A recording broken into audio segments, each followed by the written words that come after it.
Et si nos opinions, nos désirs les plus profonds n'étaient pas vraiment les nôtres? C'est une question un peu dérangeante. Aujourd'hui, on va s'intéresser à l'héritage d'un homme, Edward Bernays. C'est lui qui a compris comment transformer la psychologie en une véritable arme de persuasion massive.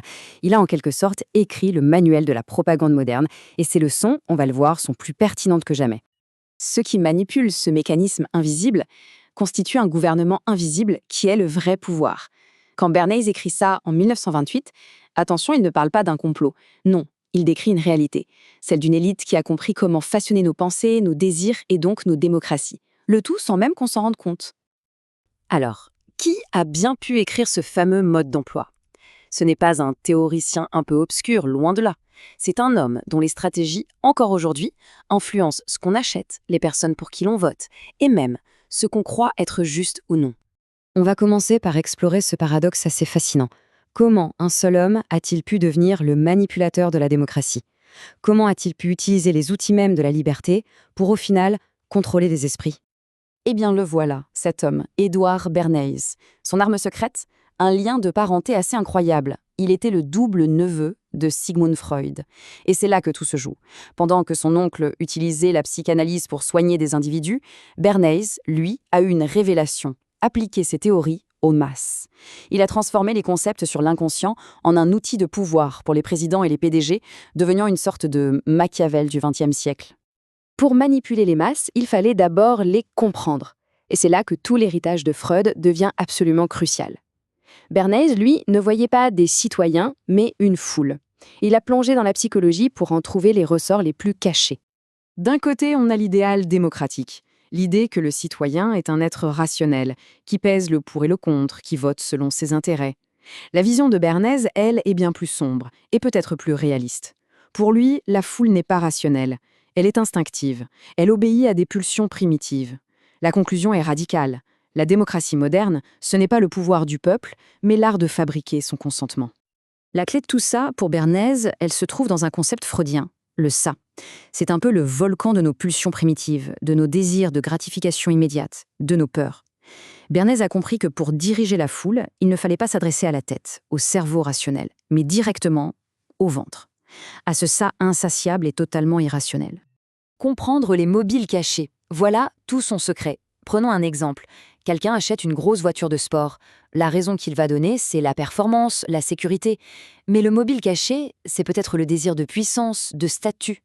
La méthode Bernays, c'est simple. Ne jamais écouter les raisons, mais toujours s'adresser au mobile caché.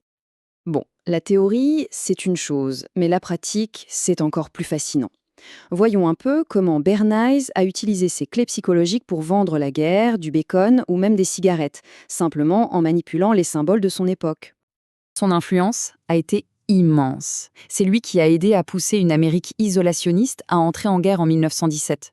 C'est encore lui qui a réinventé le petit déjeuner américain en persuadant des médecins de recommander du bacon. Et son coup de maître, c'est d'avoir associé la cigarette, un produit alors très masculin, à la libération des femmes. Prenons sa campagne la plus célèbre, un vrai cas d'école. Le génie de Bernays n'a pas été de dire que les cigarettes étaient bonnes, bien sûr que non, mais de les transformer en symboles.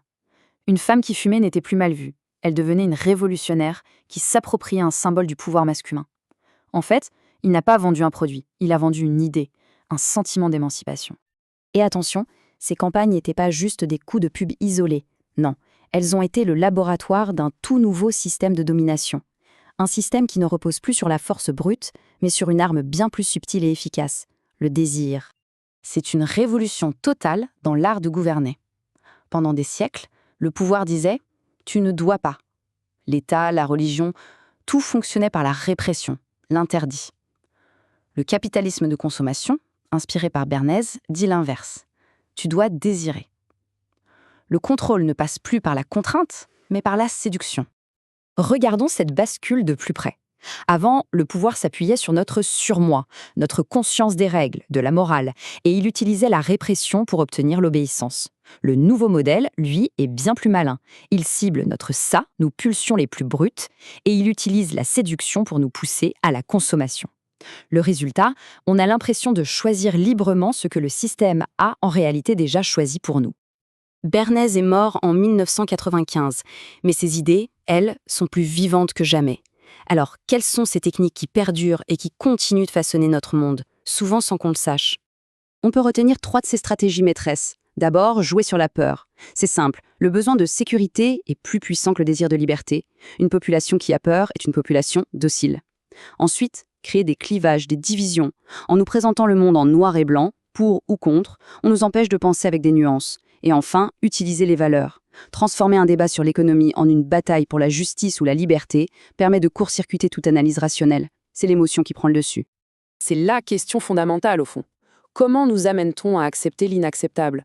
Comment nous convainc-on de vouloir des choses qui, si on y réfléchit 2 minutes, vont à l'encontre de nos propres intérêts, qu'il s'agisse de politique économique ou de guerre lointaine? La réponse est aussi simple que redoutable. C'est en ciblant nos émotions et non notre raison. Une image choque, comme celle du petit Alan Kurdi sur une plage. Elle ne fait pas appel à notre analyse géopolitique.